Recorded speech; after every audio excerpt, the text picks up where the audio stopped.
of day number 26 will now come to order. Please pause for a moment of silent meditation.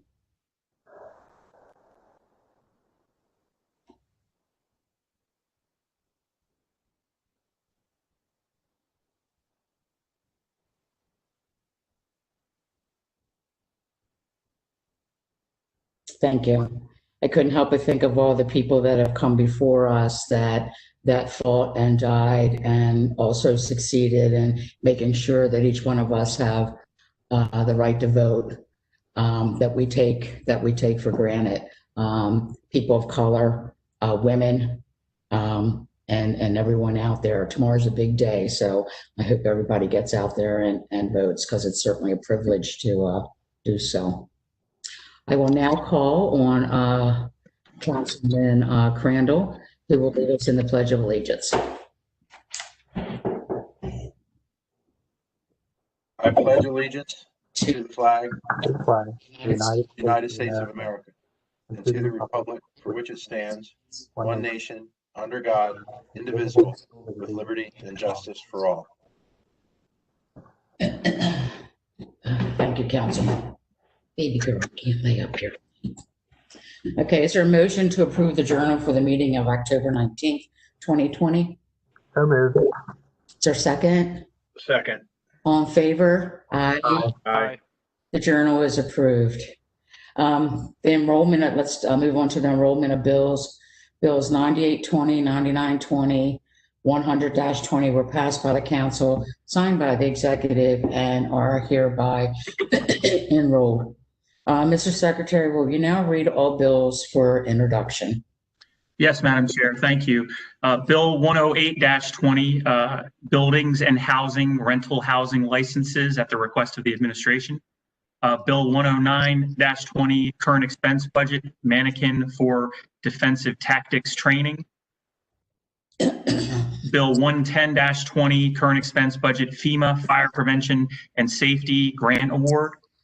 Bill 111-20, current expense budget, senior Medicare payroll patrol program, Bill 112-20, current expense budget, MSAC emergency grant. Bill 113-20, current expense budget, opioid recovery through workforce development. Bill 114-20 is a bond ordinance. Bill 115-20 is sponsored by Councilman Jones, zoning regulations, uses in the BMCT zones. Bill 116-20, sponsored by Councilman Jones, County Attorney Settlement of Litigation Notification to the County Council. And Bill 117-20 is sponsored by Councilman Marks, Residential Permit Parking Areas. Thank you, Mr. Secretary. Thank you. The council will now consider all bills for final reading and vote. Mr. Secretary, first bill, please. First bill, Madam Chair, is Bill 97-20. This is a bill at the request of the administration entitled Permits, Approvals, and Inspections, Event Permits. Okay, and I believe that we have Mr. Malinoff here to testify this evening. How are you, Yes. Mr. Malinoff? Hi. Good evening. Hi, Madam Chair. How are you? Oh, thank you. And your baby girl. My dog is sitting next to me too. She's wrapped around me for dear life. I just can't get her off of me. Sorry, everybody. Since the last meeting, Kimberly Rouston and I and a couple other people met with the industry, and we went over their concerns regarding the legislation.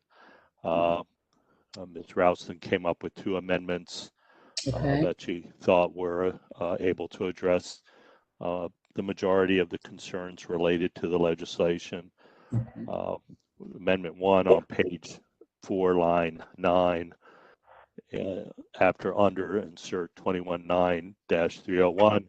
And the idea of that is just to summarize that the detailed pay will only cover carnivals and circuses, not parades and events that the industry people were talking to us about. And then Amendment 2 on page 18, line 17, after effect, strike 45 and insert 60 to allow that county additional time to do outreach and education on the process changes. In some, this legislation was put together largely to address Carnival and that we all know about at East Point. We really have limited authority now to regulate these events. Came together with public safety and the departments who are involved and proposed the legislation to give us an opportunity to better able to serve the citizens and provide adequate notice largely to public safety to be able to staff these events.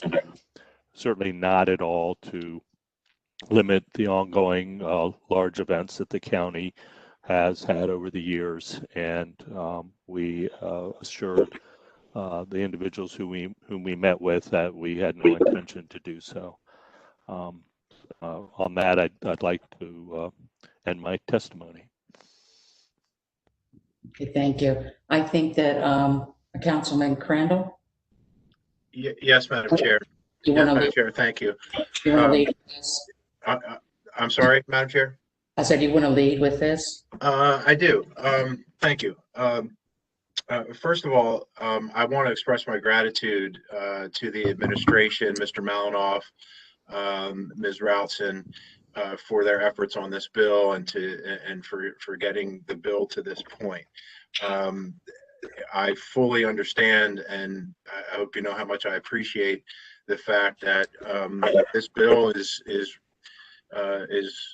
really intended for the 7th District. Even though it's a countywide bill, we've had the most problems with these carnival events that get out of control, and we had near riot situations in 2 successive Easter Sundays in the past 2 years. And I know the police department needs some help in how these things are organized and planned and secured. And I sent an email out earlier today, in which I said that I'm wholeheartedly in support of the intent of the bill, and I couldn't agree with it more. And again, I'm very thankful for it. However, and another thing I'm thankful for too is that after the work session and some of the local community event organizers, our longstanding community event organizers throughout the county, spoke at the work session, and there was a meeting on Friday with most of these people, as I understand it, and their concerns were heard on it as well. However, I still believe, even with the amendments that I believe are a step in the right direction, I think the bill still has some flaws in it and some potential unintended consequences that I would like to work through with the administration. I think we made some progress on that today with an email that I had sent, well, really to the members and to the administration. Kimmy was kind enough to respond to each of my concerns, and I do get where the administration is coming from, but I'd like another 2 weeks. I understand from Mr. Bostwick that since we already extended the bill once due to Mr. Malinoff having needing some personal time, we extended it. We do have the ability to extend it for another 2 weeks until 11/16. So I'm going to request of my colleagues that we slow this down for 2 weeks. I think there might be some substantive changes that we could make to the bill. And if there's not, it's only 2 weeks. There's no carnivals planned for November anyway. So I'm going to move that we extend the life of the bill. And I think this is a perfect use of, or a perfect example rather of why we passed that legislation in the first place, that would enable us as a council, if we're not comfortable with something, that we could buy ourselves a little more time to gain a little more understanding and get some language and just tighten the bill up and make it a clean bill. So we do establish that intent that Mr. Malinoff and Ms. Routson have been after since introducing it. So I'm going to move that we extend the life of the bill. Okay, Councilman Crandall, I appreciate your comments, and I only ask that any meetings that take place from here on out, that since it is a countywide bill, although that it is affecting your district the most, that maybe we bring everyone together. I spoke with Nancy Hafford at length today. She was okay with the bill, but she does understand your issues. She doesn't have those issues, and maybe Lynn Richardson's from Perry Hall. There's some people that have these types of events. I'm not familiar with the West Side, but I'm sure maybe there could be a meeting of the minds, which includes a countywide meeting instead of just for District District 7. No, I'm perfectly happy with that, Madam Chair. I think that's some of the issues I think could potentially affect some of those events that happen in other districts besides the 7th. So I think that's a perfect way to proceed. And knowing those people, and I know you know all those folks as well, they like to be involved, and so I don't have a problem with that. I think it's. I think that because of their organizations and their events could be affected, that they need a little bit more time to absorb some of this too. It's kind of it's a lengthy bill. There's a lot to it. So by all means, I agree. I actually hadn't even heard from the Chesapeake Chamber, and they actually have, although the carnival is normally in my district, that is a chamber that we share. It's off David Marks as well, and they usually have a very wide, big carnival, as well as the Boomy Temple, which is in my district as well. So that's the only state comment that I wanted to make. Okay, so Madam Chair. Yeah. who was that? I'm sorry. Councilman Quirk, Councilman Quirk, I'm sorry. I could hear you, but I could see you, but I didn't hear you. Yeah, no, I mean, Madam Chair, thank you for the floor. I have heard from people like Bettina Tebow with the Greater Arbutus Business Association, and I know Jack Maloney still had a few more questions on, the permits with fireworks and everything else. It's a big bill, and I really do commend Mr. Michael Malinoff.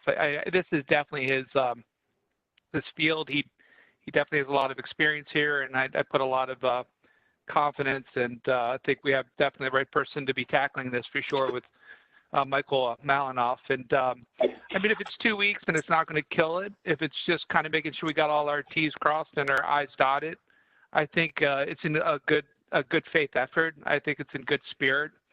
I would just ask Councilman Grandel if he could work hand in hand with the administration, and if there are legitimate issues where we can kind of look at and work through, and it advances the ball down the field. If everybody's okay with it, then I'm fine with you giving it 2 more weeks, as long as we can keep advancing this, knowing that it is the winter time, and fortunately do have a little bit more time to work through these issues. Sure, that's one reason why I don't have a problem with it, is because of the time of year, and that I hope we get the result that the administration was looking for, and that it'd be a good result for everyone. Okay, so we have a motion to extend the bill, not table the bill, extend the bill. Is there a second? Second. Okay, who seconded that? I'm sorry. I'll second. Okay, Mr. Secretary, can you call the roll on Bill 9720, please? Yes, ma'am. Mr. Crandall, Aye. Mr. Marks, Aye. Mr. Quirk, Aye. Mrs. Bevins, Aye. Mr. Jones, Aye. Mr. Patoka, Aye. Mr. Catch. Aye. Okay, so So the bill, Madam Chair, will be extended until the next council meeting, which is November the 16th. There will be a work session on November the 10th. very good. All right. Thank you, everyone. Thank you, Madam Chair, and thank you to my colleagues and to the administration. Thank you, and look forward to working with you. Mr. Secretary, next bill.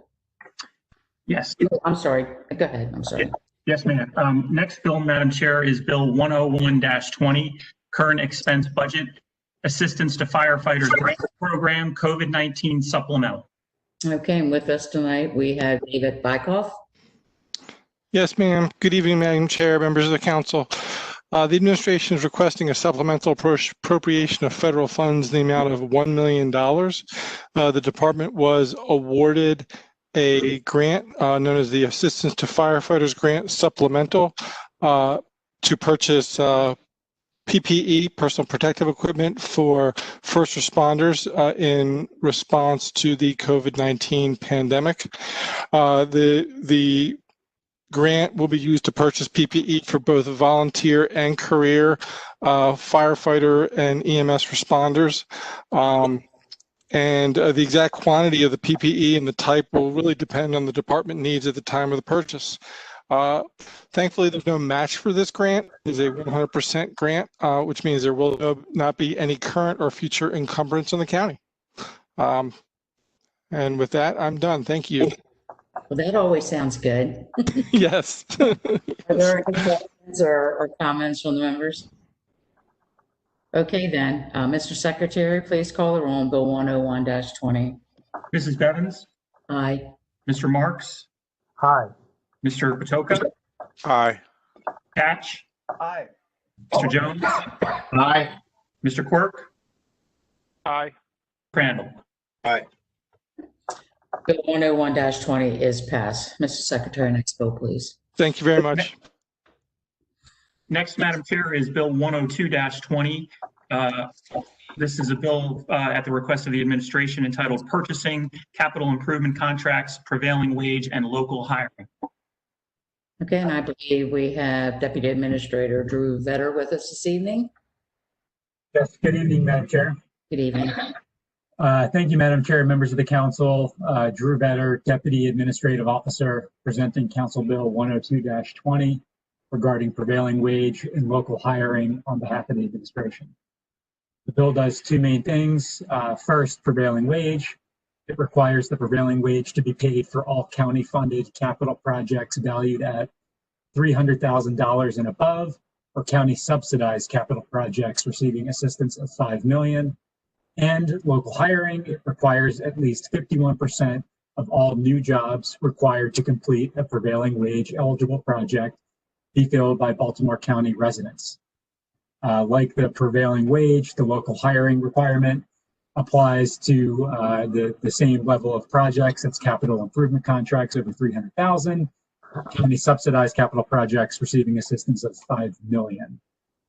This bill is about supporting Baltimore County workers and jobs. The county's 6-year capital budget generates $1.6 billion in construction spending. This bill would ensure that those dollars and the related jobs are supporting Baltimore County workers and families. The first section of the bill, 102-506, covers the prevailing wage. It contains a definition of the prevailing wage, contains exceptions where it does not apply, contains the mandate, as well as requires other things like the department to annually publish a report on prevailing wage compliance on the county's website. The second section of the bill, 102-507, covers the local hiring portion of the bill and generally mandates that at least 51% of the new jobs required to complete a project must be filled by Baltimore County residents. It lays out some circumstances where that requirement can be waived, and again, requires reporting information to the county about compliance. If enacted, Baltimore County would join Baltimore City, Charles County, Montgomery County, Prince George's County, and the state of Maryland is having a prevailing wage law. We expect the economic impact to workers and families to be significant, and again, ensure that county residents are benefiting from Baltimore County public spending. So for all of the reasons above, we are pleased to present this bill. Thank you. Thank you, Mr. Vetter. Are there any comments or questions for Mr. Vetter? Madam Chair. Yes, Councilman Patoka. Thank you, Madam Chair. I want to commend the administration and Mr. Vetter for bringing this issue forward. This is supported by studies that have been done by the Environmental Policy Institute that prevailing wage has a benefit to the overall economy, both direct and indirect. It increases the number of the skilled construction workers in the area. I think the local piece is innovative and beneficial to Baltimore County. And this is having a higher set of skilled construction workers benefits both the public and the construction industry. So I'm going to wholeheartedly support this bill. Thank you, Councilman Batoka. Madam Chair. Councilman Jones. Yes, I too support this bill and commend the administration for bringing it forward. I think it's very important to make sure, and I think this bill would do it, that our taxpayer dollars and the projects that we fund, it will ensure that people who provide an honest day's work will get an honest day's wage for their work, and that will trickle down throughout our economy, as well as benefiting the workers who work for us, whether it be through a contractor or not. So I certainly support this bill. Thank you, Councilman Jones. Anyone else? Madam Chair. Who was that? I'm sorry. Councilor Marks. I'm sorry. Thank you. Question to Mr. Vetter. What is the entity that will be enforcing this bill? Will this be your office? I mean, who will be making a determination, for example, if we can't meet the local hiring requirement? So you will see references throughout the bill to the department. So it'll be the Department of Economic and Workforce Development that will be charged with administering both the prevailing wage and local hiring compliance, including conducting all of the compliance and reporting. Okay, thank you. Ms. Rogers. Yes, I'd also like to add that we are working on our compliance around a number of small business hiring, a number of things with a software that will allow us to keep automated records. And Department of Economic and Workforce Development is in that assessment process with us. Thank you. Anyone else? I myself feel like this is long overdue. And, growing up in the town of Dundalk and then living, my entire life in Eastern Baltimore County, I've always heard all of my union friends and family talking about prevailing wages and how they're the best thing for your community. And I'm happy to support this bill. And I know that Todd Crandall, and if the county executive is listening, that if this bill passes, the first person that I'm sending a text to is our friend Rich Henry, who has talked about prevailing wages his entire life to me, trying to make me understand the good of prevailing wage. I have the text ready to go after I know what the vote is. And before we do vote, since we're talking about prevailing wages, I would like to just take a second to say that we lost Bud Schuler the day before yesterday, and Bud Schuler was the president of the Stainfitters Union, who never supported me because I ran against his son Todd Schuler in 2010 and defeated him. But Bud and I became friends after that. Todd's always been a good friend to me, and having this bill pass, I know would have made Bud Schuler very happy. For sure. He trained many people to have a classification and to go out into the world and to make a decent living. And we're grateful for people like him. So thanks, Bud Schuler. Are there any more comments before we move on to the vote? Yes, Madam Chair. Yes. I just have a request for the administration. Ms. Rogers, I would ask that, I know the bill doesn't have any reporting requirements, and so many times we do good things and sometimes we don't look back because we're so busy. So I would just ask that maybe in a year's time or somewhere around the budget time, after the bill has been enacted for maybe a year or 6 months, that the administration can get back to us and just let us know how it's doing in terms of, has contracts gone up? how much more money is being funneled to our economy, how does it affect the workers, the number of workers, so that we can just make sure that this bill is doing exactly what we want it to do. Yes, sir. Very I think good. that's something that we will be able to do with the enhanced reporting that we're working on. Yes, Thank you and very I would just add, Councilman, that both the prevailing wage section of the bill and the local hiring section of the bill require reporting to us and requires us to report certain information to the public. So there are reporting requirements that are baked in throughout this piece of legislation. Okay, thank you. And there are amendments to this bill? Yes, Madam Chair. Mostly technical, but just to go through them briefly, the bill is to apply not only to contract, but also to capital projects. So where there are references in the bill, let me go back to the beginning, where there are references in the bill to capital improvement contracts, there is the addition of capital improvement contracts and capital projects.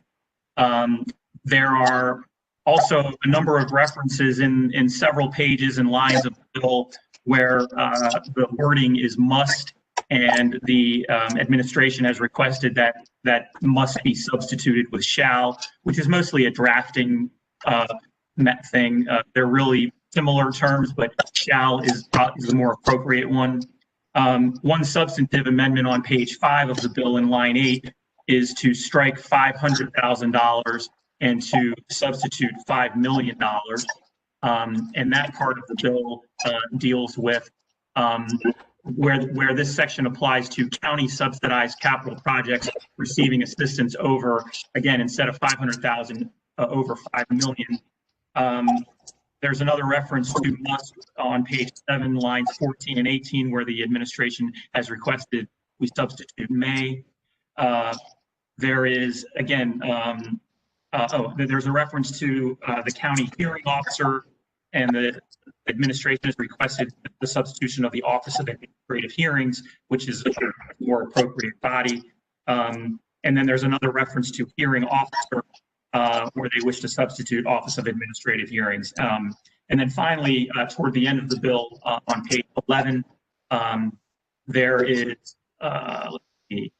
there is a reference to, in lines 5 and 6, it states that the department shall not impact contracts already awarded, and the administration has requested language that says the department may not impact contracts already awarded. So really a combination of some technical amendments and a few substantive changes.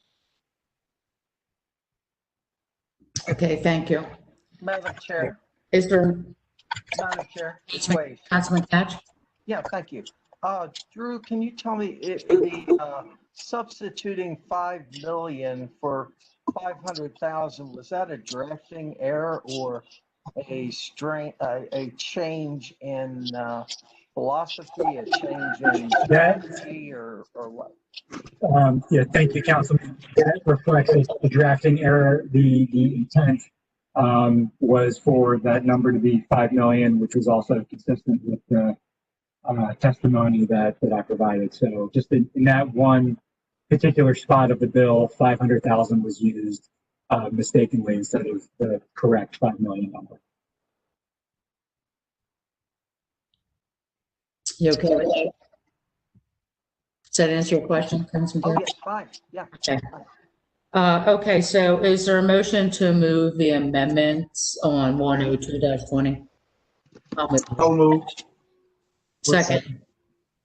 Mr. Secretary, please call the roll on the amendments to Bill 102-20. Yes, Madam Chair. Mrs. Bevins? Aye. Mr. Jones? Aye. Mr. Marks? Mr. Marks? Unmute, aye. Aye. Mr. Patoka? Mr. Patoka? Aye. Mr. Catch? Aye. Mr. Quirk? Aye. Mr. Crandall? Aye. Wow, congratulations on that. Okay, do we now have a motion to move Bill 102-20 as amended? Motion. I'll second. Mr. Secretary, please call the roll on Bill 102-20 as amended. Yes, ma'am. Mrs. Bevins? Aye. Mr. Patoka? Aye. Mr. Jones? Aye. Mr. Marks? Aye. Mr. Crandall? Aye. Mr. Quirk? Aye. Mr. Catch? No.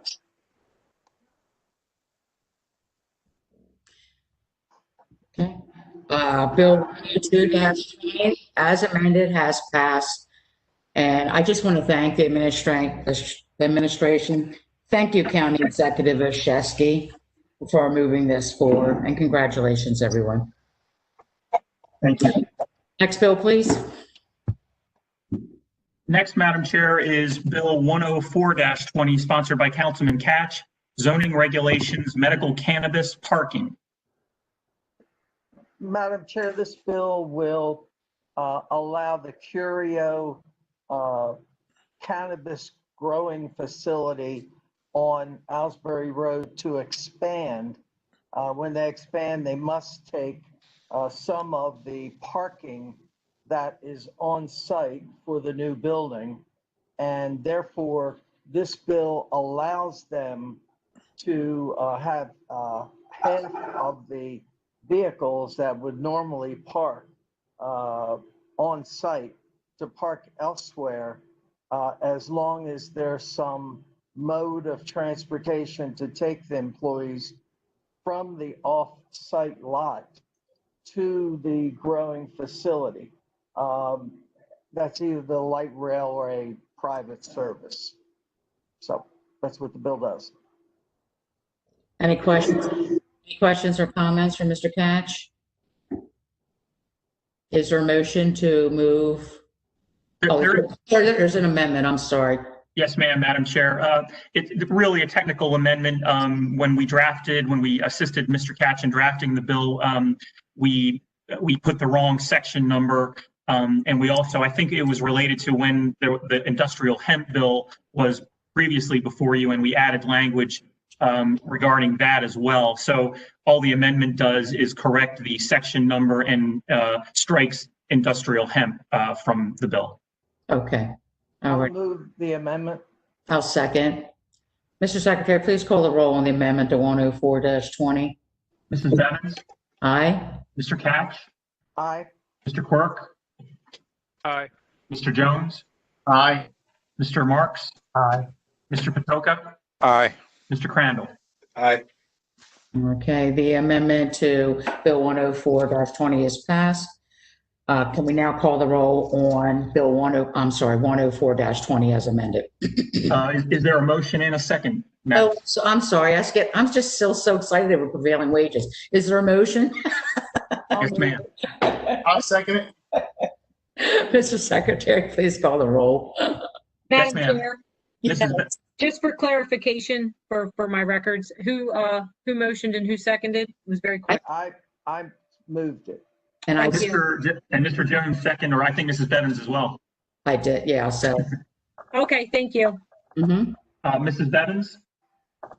Is this for the amendment or the bill? For the bill as amended, ma'am. Okay, and I, yeah. Mr. Catch? Aye. Mr. Jones? Aye. Mr. Quirk? Aye. Mr. Crandall? Aye. Mr. Patoka? Aye. Mr. Marks? Aye. Bill 104-20 as amended has passed. Mr. Secretary, please. Okay, we did that. Okay.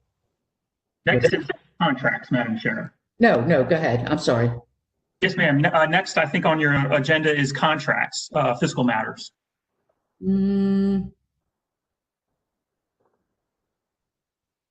Nope. You go ahead, Mr. Boswick. Yes, ma'am. I got it. Okay. Extensive testimony was taken at the council's work session on October 27th, 2020. The witnesses who testified at the work session are available to reinstate their testimony if needed. If a council member has any questions regarding a particular fiscal matter that that item will be discussed as a separate matter. I will now call upon the secretary to read the cover letter, fiscal matters 1 through 10. Yes, Madam Chair. Fiscal matter 1 is a contract with Tamer Shorebaggy foreclosure case preparation and compliance verification services. Fiscal matter 2 is a contract with CEG Solutions LLC. Fiscal matter 3 is a contract with Guardrails, etc.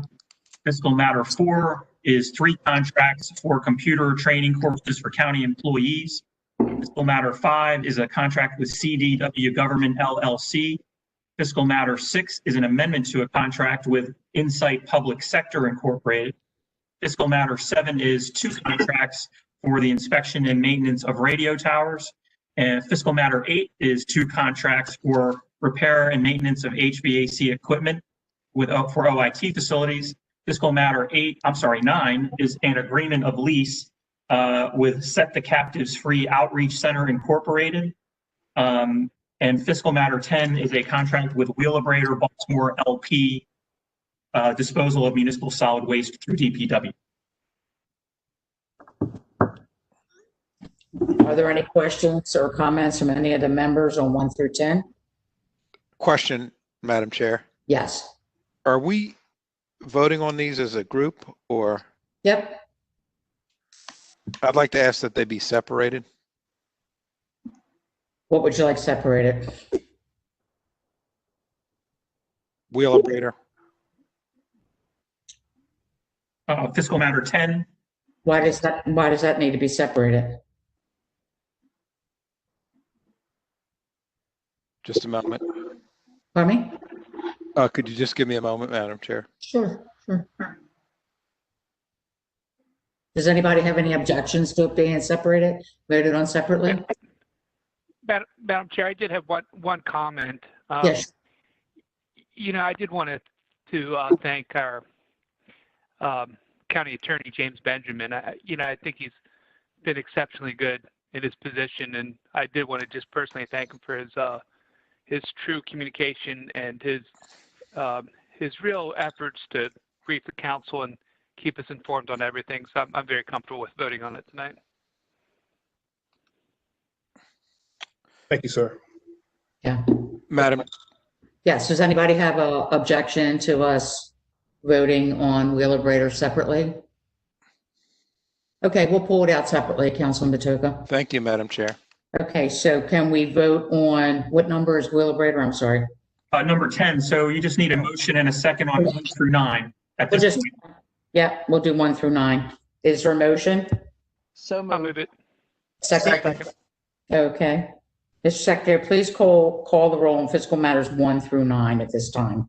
Yes, ma'am. Mrs. Bevins? Aye. Mr. Quirk? Aye. Mr. Catch? Aye. Mr. Crandall? Aye. Mr. Jones? Aye. Mr. Patoka? Aye. Mr. Marks? Aye. Is that it? Okay. So 1 through 9 has passed. And that leaves number 10, Madam Chair. Yes. So who would like to lead? I'm sorry. I'll move fiscal matter 10. Okay. Can we have some discussion, Madam Chair? Sure. So I'd also want to commend Mr. Benjamin for doing his due diligence on contract 10. I've had several calls with him over the past few days, and he really has done a good job at explaining this to me. There are some environmental justice concerns that I can't seem to get my head, my heart, and my gut square with on this particular contract. And so that's why I asked that it be separated. And I understand the nature of the contract. And that's why I'm going to reserve my comments to only say that I have environmental justice concerns. Okay. Is there a second? Madam Chair. Yes, Councilor Marks. May I ask a question of the county attorney? Sure. Mr. Benjamin, I have two questions. I'll begin with the first. Can you detail the financial liability to the county if the contract is not adopted, in your opinion? Sure.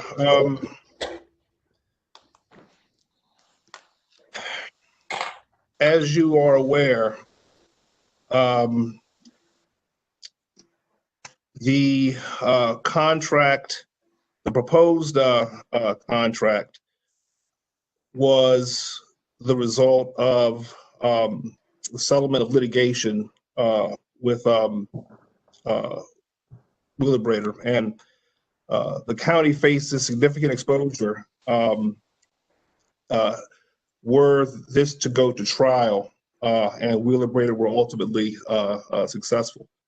In fact, were this litigation to proceed, and we went to trial and were unsuccessful, based upon information obtained during discovery when we deposed their expert, county taxpayers could face a potential exposure of as much as $38 million if the jury found against us. So I think that while obviously, environmental justice concerns and environmental concerns are important,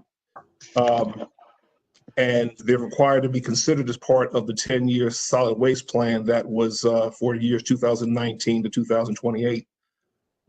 Also, as part of the 10-year plan, the county is required to be a cost-conscious consumer regarding disposal matters, and noting that solid waste management involves stewardship of fiscal resources. And so it's important to consider that were this to go to trial, as I said, we could face up to 38 million if the jury were to find against the county. Okay, thank you. The second thing I want to do is read the statement put out by Brandon Scott, who's the Baltimore City Council president, who I suspect is the favorite to win tomorrow the mayorship. And he tweeted on October 14th, "We are facing a very real possibility that the Clean Air Act is invalidated, we don't get reduced emissions, and the incinerator continues to find new clients without any changes to standards. That is not in the best interest of our community." So could you react to that and maybe talk about the changes that are being pursued as a result of this contract? Well, I think there are a couple of things that should be noted. One, I'm advised that Wheelabrator has newly agreed to make approximately a $40 million investment in clean air emissions as part of a settlement that it has with the city of Baltimore. It appears that Wheelabrator will invest in significant emissions control upgrades at Bresco, and these improvements will make Bresco one of the two cleanest waste-to-energy facilities on the East Coast. And in fact, it's noted that the limits will be consistent with those of Montgomery County's waste-to-energy facility. It's my understanding that this is going to be going, this issue is going to be going before the city's Board of Estimates on Wednesday, November 4th. Also, I think that it's important to note that the county is strongly committed to a zero waste future. As you're aware, the county executive has recently announced the formation of a solid waste work group, which is an interdisciplinary work group that will review the end-to-end operations of the county's solid waste system and handle and how to handle trash. I think Councilman Patoka is on this work group, as am I. I know that there are concerns that this contract that's currently before the council for consideration, that would somehow inhibit the work of the work group. I don't believe that to be the case. In fact, I think the work group will be working to devise a long-term plan that protects our environment, reduces the amount of garbage that the county creates, and reflects the county's commitment to a zero waste future. So I just wanted us to reiterate, sir, that environmental issues are definitely being considered and will be a focus of the solid waste work group. Okay, the final point I guess I would make, and my understanding is that we wrote to the Maryland Sierra Club today, and we expressed that this would likely be the last extension of this contract, right? I sent the letter was sent to the Sierra Club earlier this afternoon, and under the proposed contract, the contract, if approved, would have 1 6-year term from 2020 to 2026, and the proposed contract does not have additional right to renew contract options. I think it would be fair to say that based upon that, and also based upon the work of the task force the county executives put on, that we are starting to phase out our reliance on this incinerator, wouldn't you say? Well, what I would say is that this is a situation where we were able to come to a resolution of litigation and be able to, which would be a cost savings, I would say, to the county. That environmental considerations are being made and are prominent for the county, and fiscal implications are also being strongly considered as part of this. So I hope that answers your question, sir. Yeah, I mean, I think this is a situation where we don't have two ideal outcomes, right? I mean, we have to pick between the lesser of two evils. I am not thrilled with this contract. I consider myself a fairly environmentally friendly council member. I'm, you know, but on the other hand, the prospect of a lawsuit staring at us worth over $38 million is frightening. I would just hope that this is the beginning of the end of us using this incinerator. Thank you. Madam Chair. Thank you, Councilman. Madam Chair. Yes, Councilman Catch. Yes, I have a question for Mr. Benjamin in regard to the contract. Are there specific emissions goals expressed in the contract? There are not emissions goals stated in the contract. What is included in the contract are the tipping fees for the guaranteed annual tonnage per year, which is currently 215,000 tons, and would be 215,000 tons if the proposed contract is approved. The tipping fees per ton are significantly reduced from the current contract, and in fact, and just so you know, Councilman Cash, the first year is $41 a ton, second year is $42 per ton, third year $45.50 per ton, the fourth year $46.87 per ton, the fifth year $48.28 per ton, the sixth year $49.73 per ton. And I should note that the this proposed I'm sorry. Go ahead. Okay, thank you. I just have a follow-up. Go ahead. Okay, the proposed contract is expected to result in cost savings to the county in the first year of almost $3.6 million. And I should also note that the current contract, the tipping fee is, I believe, $56.33 per ton for 2020, and $57 and some change for the year 2021. So the tipping fees have been significantly reduced as part of this under this contract. Does which governmental agencies do watch over or test at this facility? Is it state, county, or federal?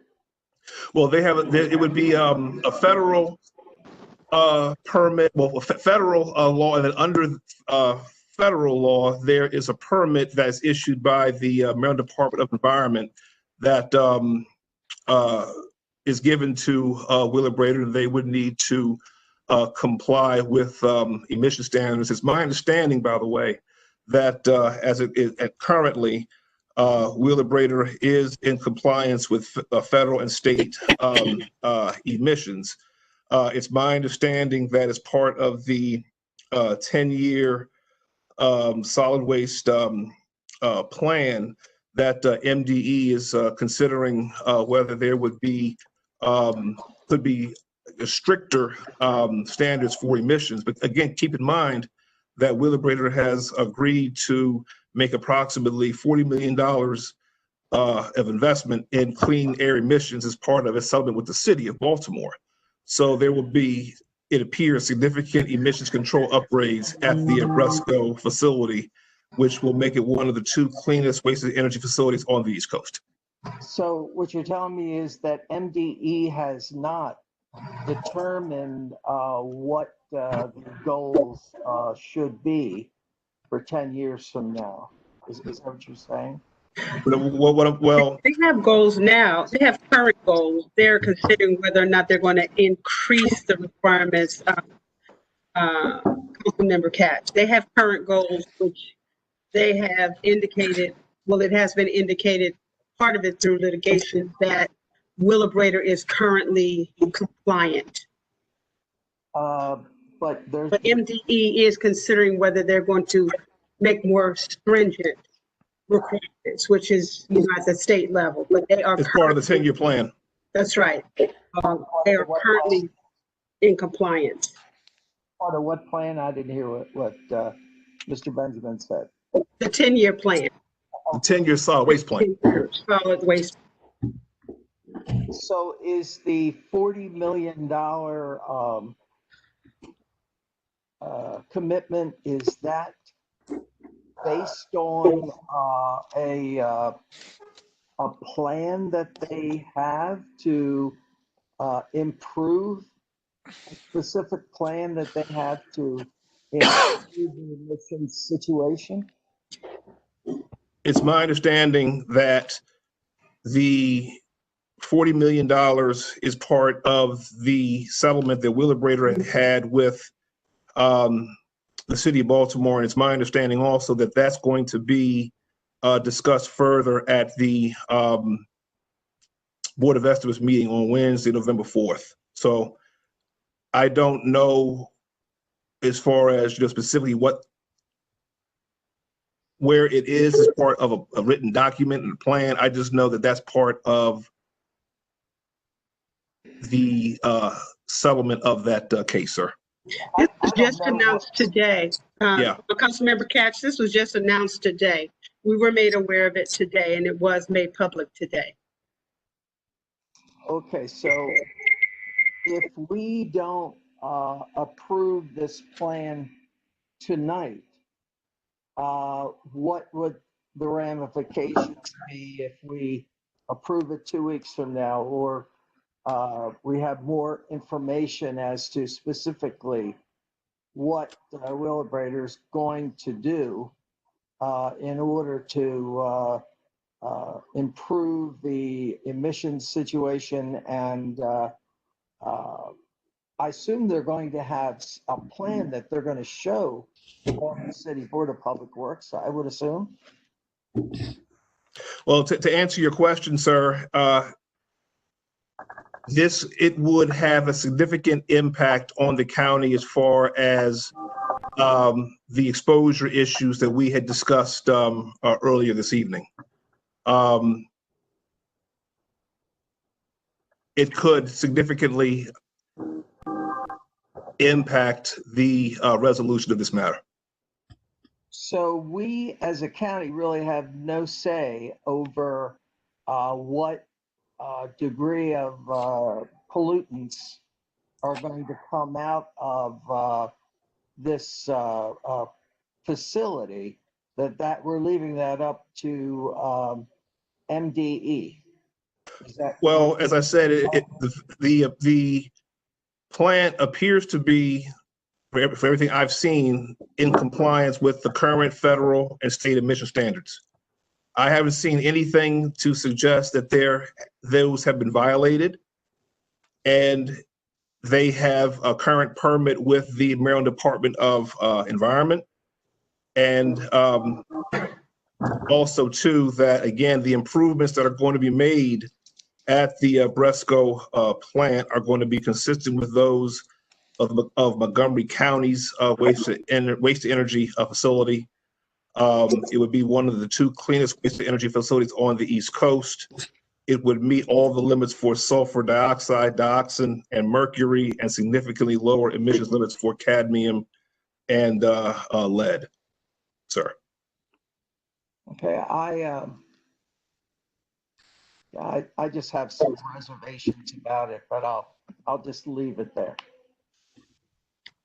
Councilmember Catch, we will be working with them as a part of, on all of this, as a part of the solid waste task force. These are issues that we're looking at, alternatives to, innovative alternatives to trash disposal. What is out there in the industry that we have not looked at or considered. So all of this is a part of it, but with respect to something that we inherited, Mr. Benjamin and his team, and we went through 8 hours of mediation about this case. And we came out with very, very competitive rates. That would also be at risk because those rates are tied to the settlement.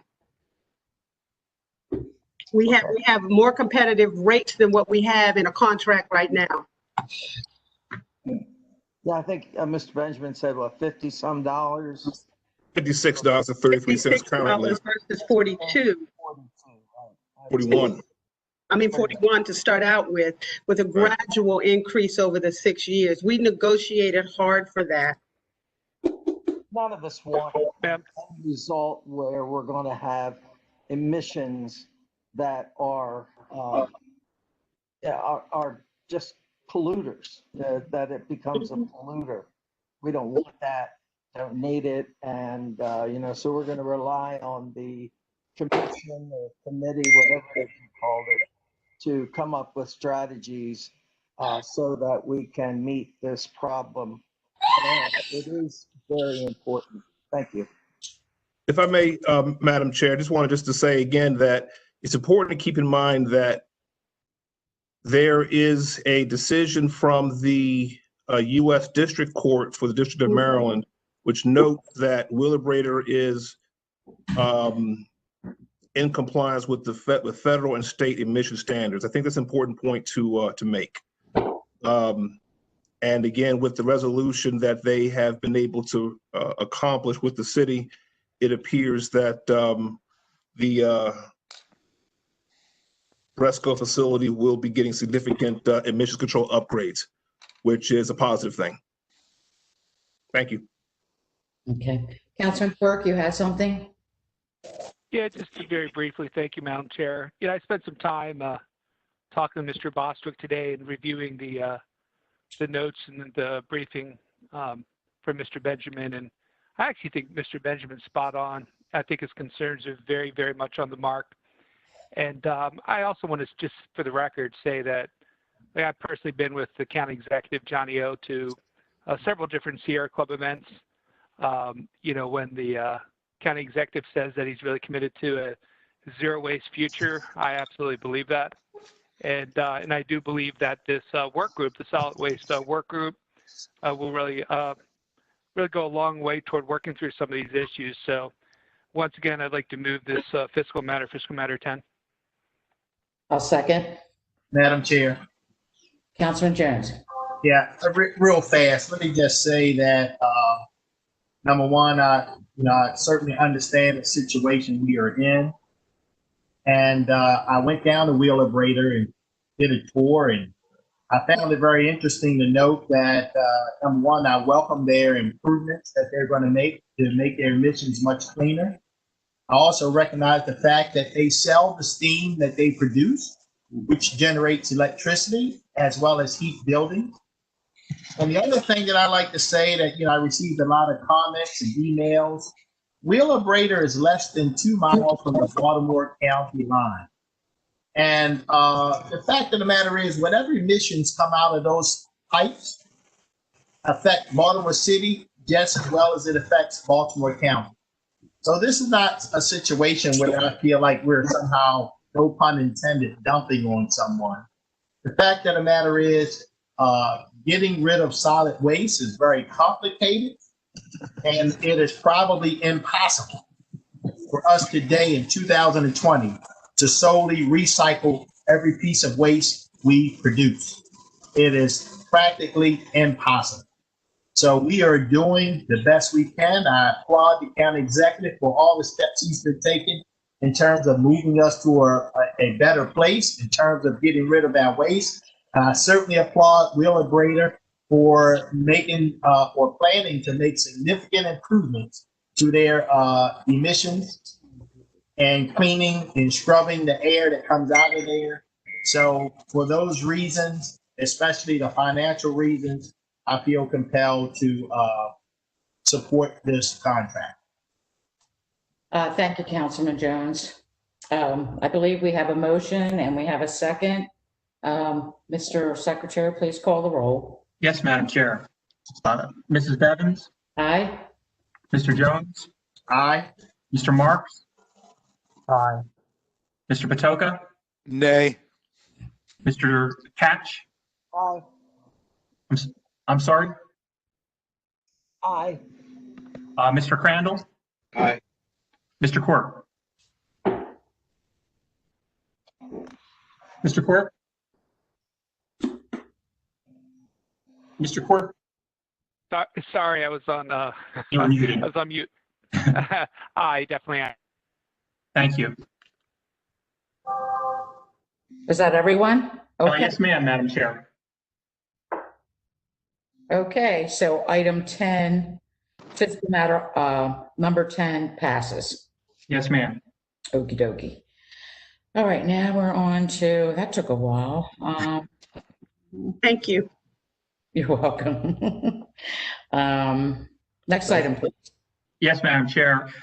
Next is correspondence. Whenever a contract over $25,000 is awarded by a process other than formal competitive bid, a copy of the contract is required to be given to the county council. And at the next legislative session following award of the contract, the secretary is required to formally announce the contract, including the nature of the contract and parties and the amount. There are a number of contracts this evening.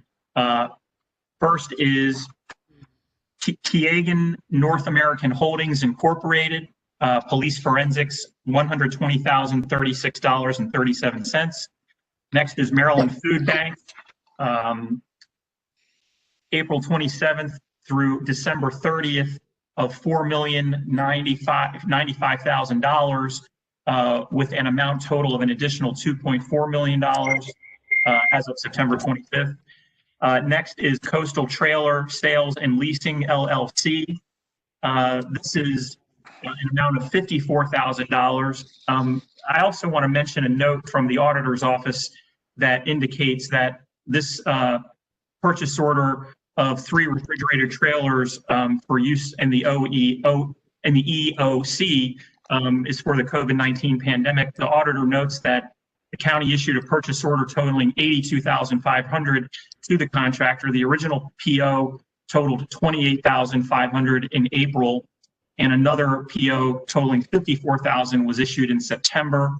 The Office of Budget and Finance advised that due to an oversight, it had not reported the original $28,500 purchase order to the council as required. And so this notes that the additional $54,000.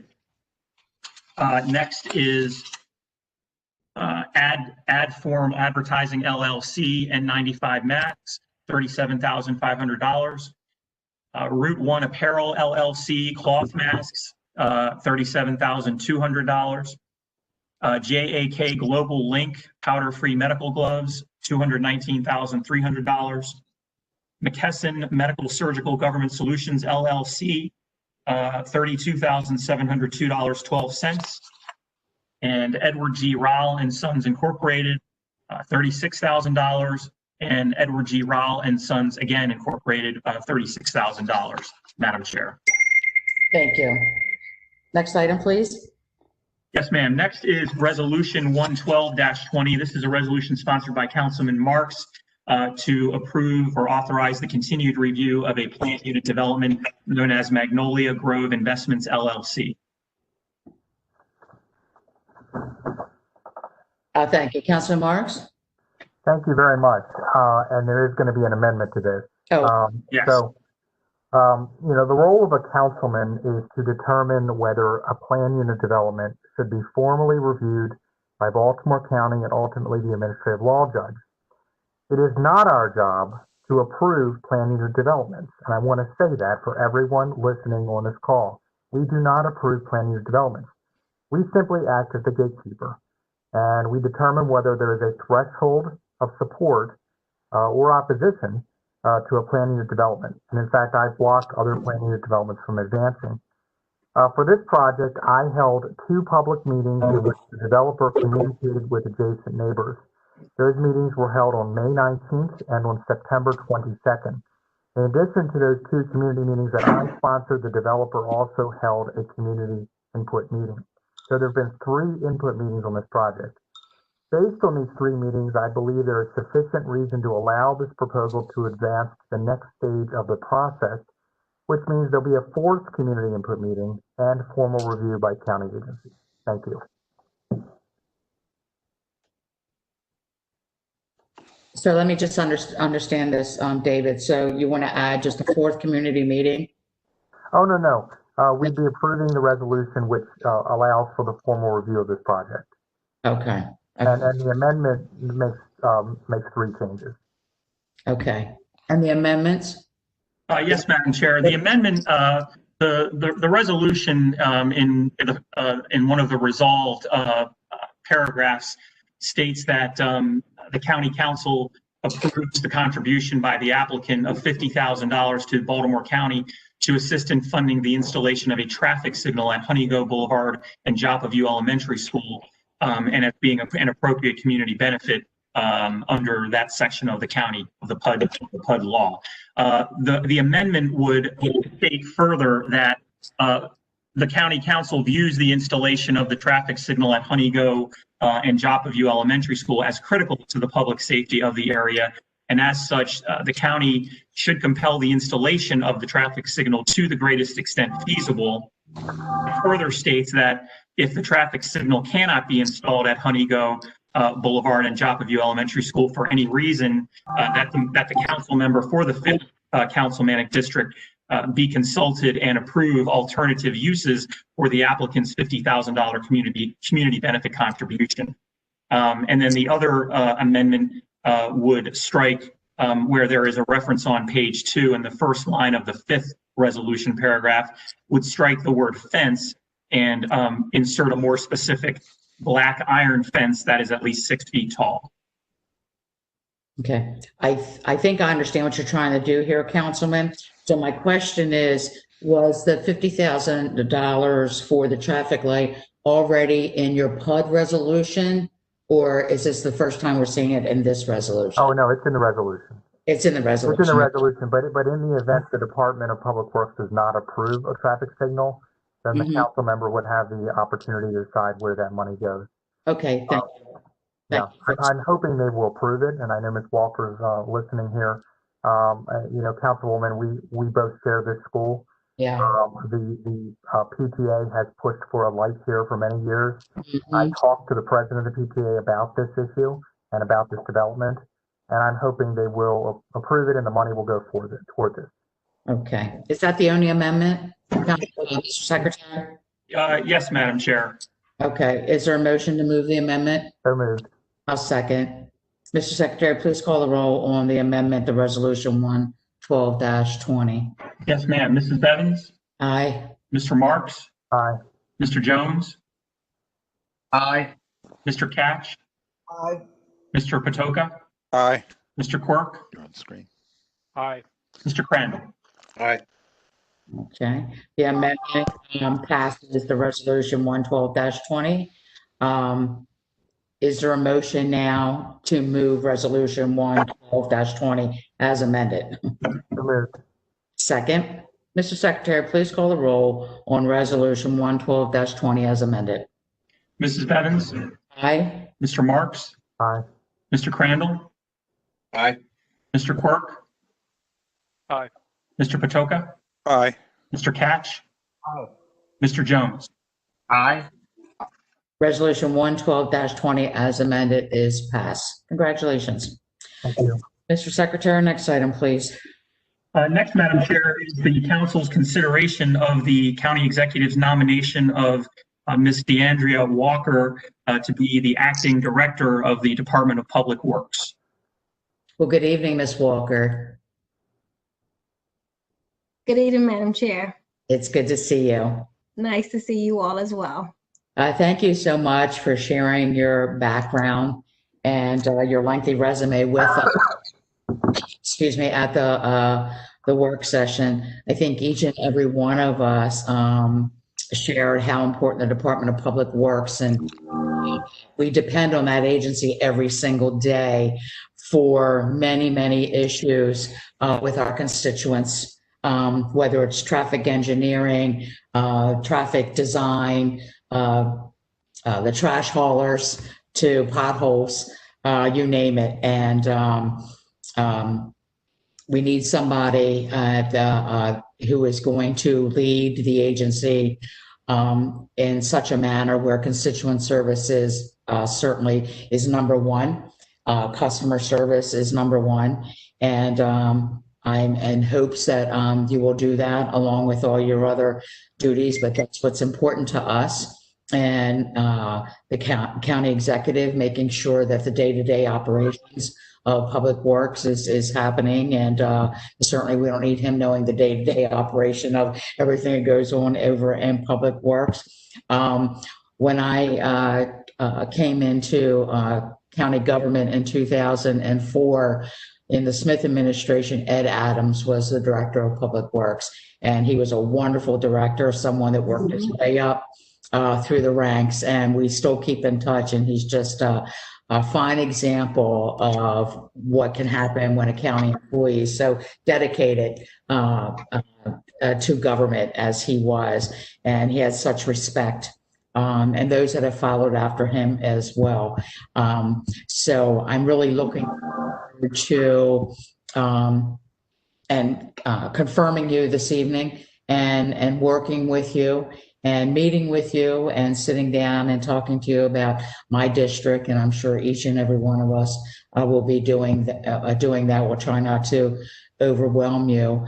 But it's been a pleasure for me to read over your resume and get to know you in that way. And I look forward to getting to know you on a personal level and watching you and seeing the vision that you have for Baltimore County as a director. That'll be very interesting to sit back and watch. So I won't say anything else. I'll ask if any other members have any comments before we move on with the confirmation. Madam Chair. Yes, Councilman Patoka. I'm really delighted that Ms. Walker has been nominated. Ms. Walker and I work together at the state of Maryland, and I couldn't think of a better person for this job. She's a top-notch professional. She gets things done. She's easy to work with, and she looks at the details in a way that's going to benefit all of our constituents, all of our districts. So I'm hoping that Ms. Walker is nominated, is successfully appointed tonight, and really look forward to working with you, DeAndrea. Thank you. Thank you. Councilman Quirk? Yeah, thank you, Madam Chair. Just very briefly, Ms. Walker, we look forward to working with you, being in that prominent role at Public Works. You'll now have 7 new best friends on the county council. And you know, as we said earlier in the really long, I think 4-hour work session we had this past session, you know, we all live and die by Public Works. So we literally, I mean, it's really the rubber meets the road. Literally, it's the thing I think our constituents honestly mostly care about the most is, you know, the real basics being done. So it's and obviously Steve Walsh and Ed Adams. Oh my gosh, yeah. We've been have just really fortunate to have some incredible people in this position. And lastly, when you get settled in, Ms. Walker, I hope to sit down with you and specifically catch up on River Road and kind of see where things are at or not at, and And that's my one plug out of many, many different issues. Thanks. Thank you. Anyone else? Madam Chair. Madam Chair. Councilor Marks? Thank you very much. I have known Ms. Walker for over, I think, 15 years. Both she and I come from a transportation background. I'm very pleased to support her nomination. And I will echo what my colleagues have said. This is an outstanding department with many top-notch engineers and planners. I think sometimes things are, I would wish that the department would think outside the box a lot more. We have only so many more roads we can build. We have to be thinking innovatively about traffic calming, about transit where possible, about bike connections, about pedestrian connections. We have to think about how to solve our storm drain issues when we don't have a lot of money. We have a lot of storm drain issues. So I look forward to working with Ms. Walker. Appreciate her service so far, appreciate the help she's provided.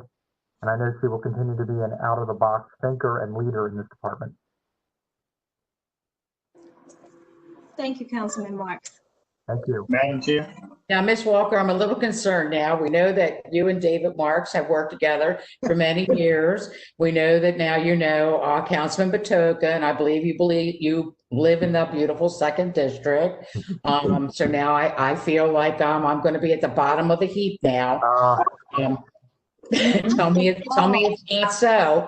Not at all. Not at all. My first meeting will more than likely be with you, Madam Chair. How about that one? There we go. There we go. All right. Who was next? Councilman Jones. I'm sorry, Councilman Jones. Go ahead. Madam Chair, I was just going to say, I can assure Mrs. Walker that you and I will be keeping score to make sure we're not at a disadvantage. That's right. With the ones you already know. But let me just say, Ms. Walker, you have a very extensive background, and I look forward to working with you. I welcome you, and I certainly will be voting for you this evening.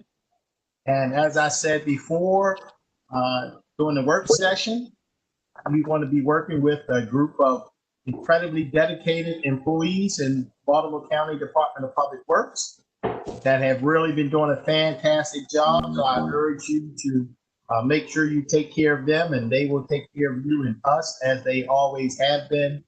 And the only other thing I will say, and I would urge you to take a look at this, you know, on the night that we passed the prevailing wage bill to ensure that people who get contracts from Baltimore County are paid a decent wage for a decent day's work, and recognizing the number of subcontracts we use throughout the year for everything, and recognizing the number of employees in public works, which is a shadow of what it was and probably as little as 10 years ago. Yeah. I would urge you to take a good look at those items. And I'm not saying we need to break the bank, but clearly we need to take a good look at the number of contracts we do in public works versus what we can do to hire more people in that department, so that we can be assured that the people that do the jobs that are so important to the citizens of Baltimore County are in fact receiving a decent wage for a decent day's work. So thank you very much, and I look forward to voting for your confirmation. Thank you so much, Councilman. Sure. And Councilman, that is so true. But it's not the contract that we award, it's how much that contractor decides to pay his employees. Absolutely. Absolutely. They can have a very substantial contract with Baltimore County and still pay a very low wage to their workers. And I think that the county should be interested in knowing exactly what those contractors pay, what their wages are that they pay to their folks. I think that's very important. I'm sorry, I think there was someone, was it Councilman Catch?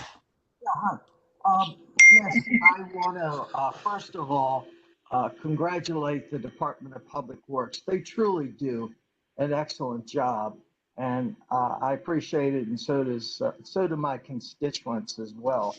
I want to thank Ms. Walker for being willing to take on this tremendous responsibility. I appreciate it, and I know I read your resume. It's very impressive, and hopefully you will have new ideas to bring to the department that will make it even better. And of course, I intend to support your nomination. So thank you very much. Thank you. Thank you, Councilman Catch. Anyone else? Madam Chair? Councilman Crandall. Thank you, Madam Chair. Ms. Walker, I'll be brief. I can't echo the eloquence of my colleagues every meeting. I usually do, but I'm not going to tonight. I just want to congratulate you in advance on your appointment and your confirmation. And I know that my staff and I look forward to working with you, and I know that our constituents are looking forward to you filling those shoes that have been mentioned before in your very capable way. So just looking forward to the future and a well-oiled machine at Public Works and taking care of our constituents. So thank you and congratulations. Thank you so much.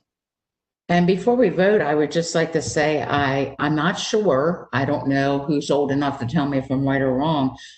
Ms. Walker, I believe that you may be the first female to ever lead the Department of Public Works. Is that right, Ms. Rogers?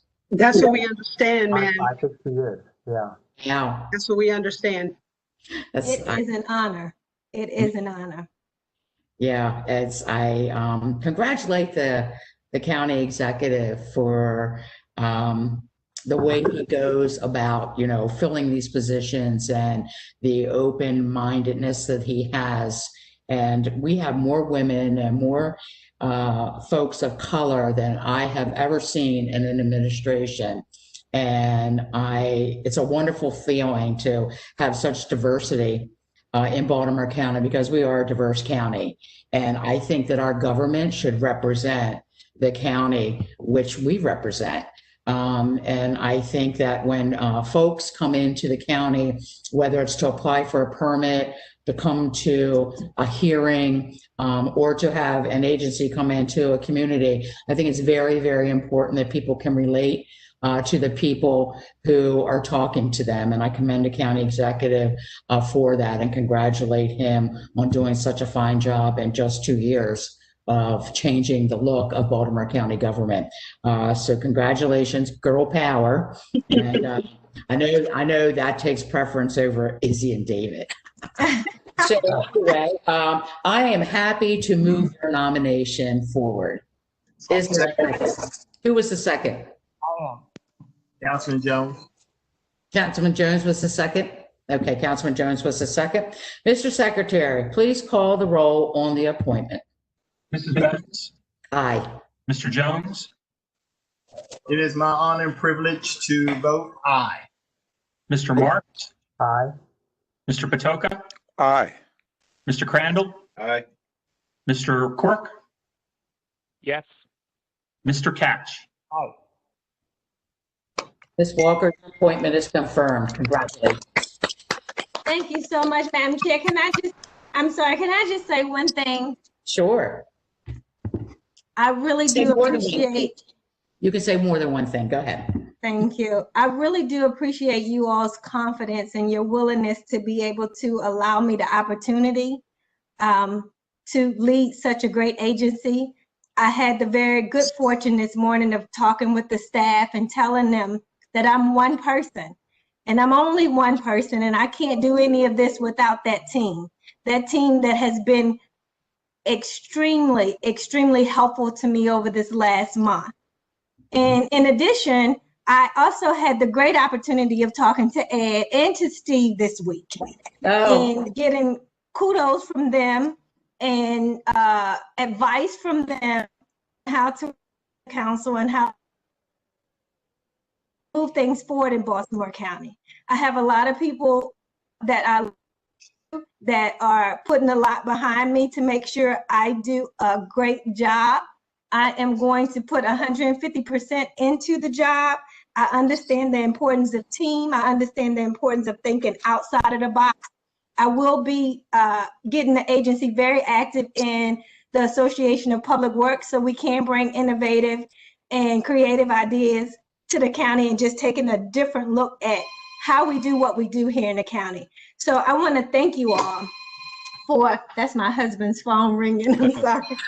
I want to thank you all for your confidence and your vote this evening. And I do have every intention of meeting with you all individually to tell you a little bit more about my vision and sharing my numbers so that when something does come up, you can give me a call. I understand that the rubber meets the road here and that we need to be responsive to the constituents and we need to be responsible to you all. And we have every intention of doing that. I appreciate you all tonight. Thank you, Ms. Walker. And I would be remiss in saying that Ed Adams did reach out to me on, I believe, on Friday to tell me that, and I don't know if you've heard this in the, just the water cooler talkings in your agency today, Ms. Walker, but a gentleman by the name of Dave Mulkowski died on the 25th, and he was in, I don't know how many years he was in public works, but he was a great guy, had a long battle of cancer over the last year. And he was somebody that gave many years to public works. So I just wanted to mention that this evening as well. I forgot about mentioning it at the beginning. Just seems like the longer I'm with the county, the more I'm saying goodbye to folks, you know, and he was a good guy and he was a hard worker. Yes. Yeah. Okay. Madam Chair, yes, just wanted to make one comment. So wonderful to work with DeAndrea, but also speaking of Mr. Adams has consented to serve on our solid waste work group. I saw that. We will we'll be able to bring his insight from his many years here in the county. And Councilmember Patoka, we certainly look forward to your participation with the work group. We're about to launch our first meeting on November the 19th. So the link will be posted. It is a public, they are all public meetings, so we will have the links out there. So thank you so much for your support of DeAndrea and also support of the other work that we're doing right now to move things forward. Thank you. I was pleasantly surprised to see Ed's name on there. And there you go, Councilman Patoka. Here's your chance. You're on that work group. Fix Wheelabrator. Just fix Thank you. I look forward to participating in that work group. Fix it. Okay, we're now going to move on. Miscellaneous business. Mr. Secretary? Yes, Madam Chair. The next item is the county executive's nomination of Ms. Maureen Murphy to be Deputy Zoning Commissioner / Administrative Law Judge in the Office of Administrative Hearings, the council's consideration of the executive's nomination. Is Ms. Murphy here with us this evening? I believe so. Yes. Where are you, Ms. Murphy? You're not showing up on my screen. I can see her. She's. Can you see me? On the big screen. Oh, there you are. Hi. There you go. Well, thank you for joining us this evening. We're sorry it's been such a long council meeting. So no, thank you. Thank you. So thank you. So we're excited. Again, I believe, maybe someone can, are you the first Deputy Zoning Commissioner, Administrative Law Judge, female, Ms. Rogers? I think you may be. Actually, I am. Actually, I think she is the first ALJ. There was a prior Deputy Zoning Commissioner many years ago who was female. But I think that was back in the 80s, actually. But not the LAJ. Well, congratulations on that, too. Okay. Thank you very much. Yeah, it's exciting. It's exciting. Well, we all got to meet you last week and hear about your extensive experience and all that you've done with Baltimore County and who your dad is and your relationship with Councilman Quirk, who couldn't say enough nice things about you. And, you know, for me, you know, I just expect our administrative law judges to have open minds and listen to people and be fair. And that's all we can ask of you, is to be fair. And I think that as an attorney, I think that's why you got into law, just to practice fair law, correct? Yeah, correct. Right. So that shouldn't be a hard one for you. So if any of the members have any questions or comments for Ms. Murphy before we move on with her, Madam Chair, Councilman Crandall, I think. Yes, thank you, Madam Chair. Ms. Murphy, just congratulations in advance. As I said last week, your reputation precedes you, and I want to thank you for your continued service to the citizens of Baltimore County. Congratulations. Thanks so much, Mr. Crandall.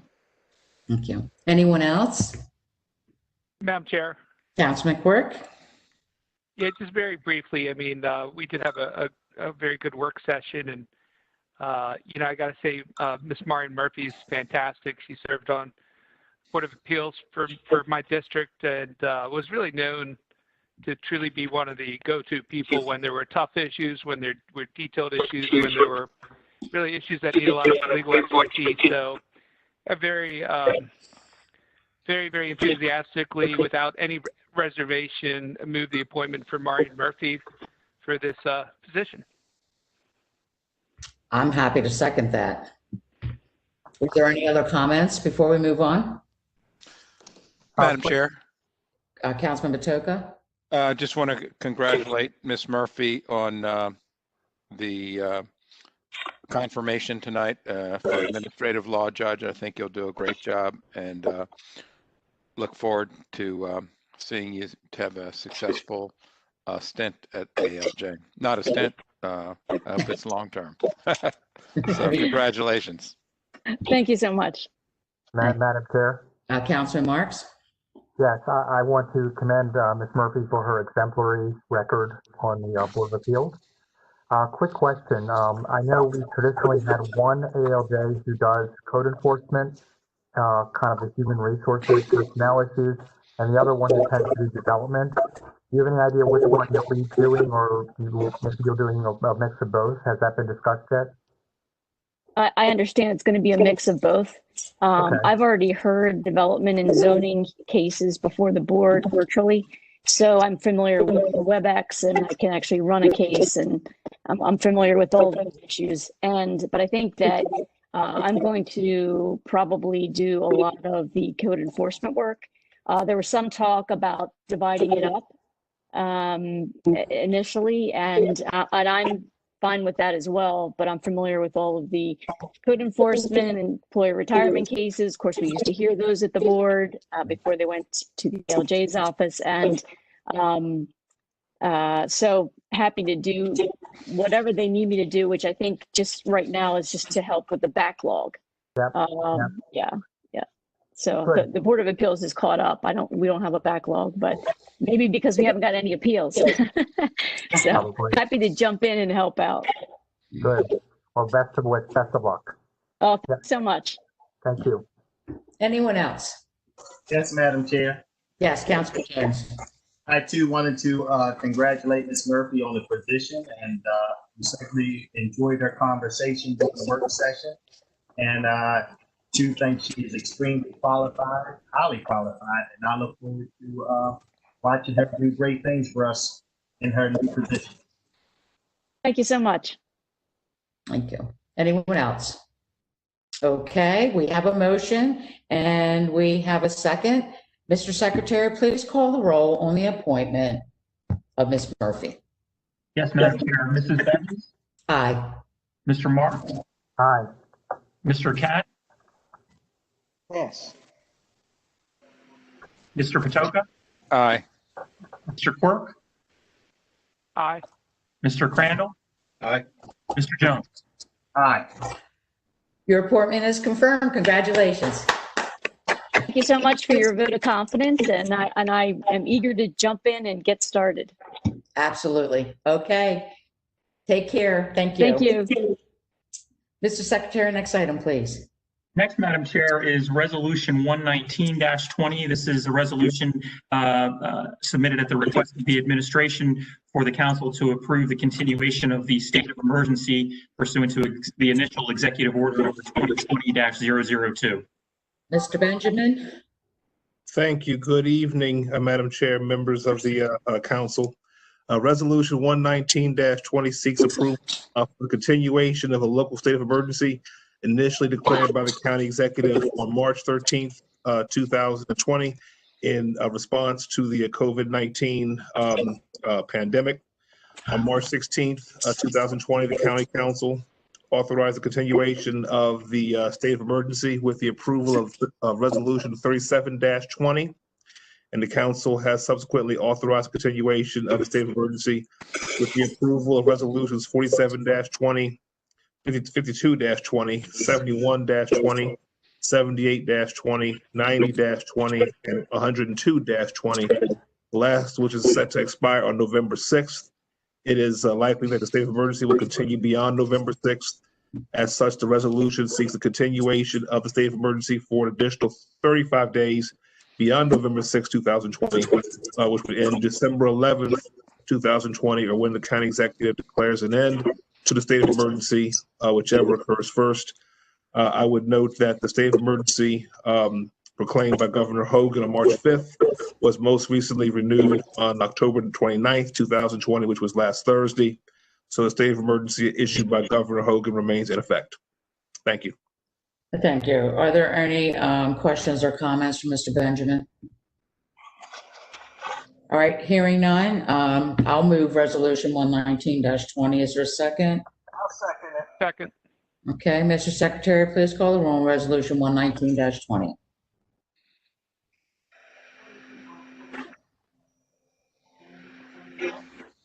Sorry, I was muted. Mrs. Bevins? Aye. Mr. Katz? Aye. Mr. Quirk? Aye. Mr. Marks? Aye. Mr. Jones? Aye.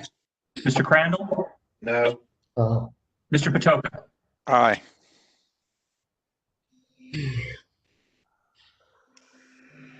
Resolution 119-20 is passed. Mr. Secretary, next item, please. Next is resolution 120-20. This is the Maryland Agricultural Land Preservation Foundation easement. I think we have Mr. Gutwall to testify this evening. Good evening. Good evening, Madam Chair, members of the County Council. Resolution 120-20 is the administration requesting approval of the county's contribution towards the state's purchase of 7 development rights easements totaling approximately 600 acres. Maryland Agricultural Land Preservation Foundation for the FY 2020 easement cycle. As you recall, in September 2019, Council approved about 15 easement applications to be forwarded to the state. This is 7 of those 15 easement applications. The request would provide approximately $1.5 million of county matching funds to the state for the purchase of 6 easements. A county match is not required for the remaining easements. Combined purchase prices of the easements totals approximately $4.3 million. Thank you. Any questions or comments for Mr. Gutwall? Madam Chair, it's Wade. Yes, Councilman Cash. I certainly want to thank Department of Planning for all the work they do to facilitate this particular program. And Mr. Secretary, I'd like to be a co-sponsor of the bill. Yes, sir. It's a resolution, right? Yes. Resolution, whatever it is. Okay. Okay. Is there a motion to approve resolution 120-20? I move it. Second. Okay, Mr. Secretary, please call the roll on resolution 120-20. Mrs. Bevins? Aye.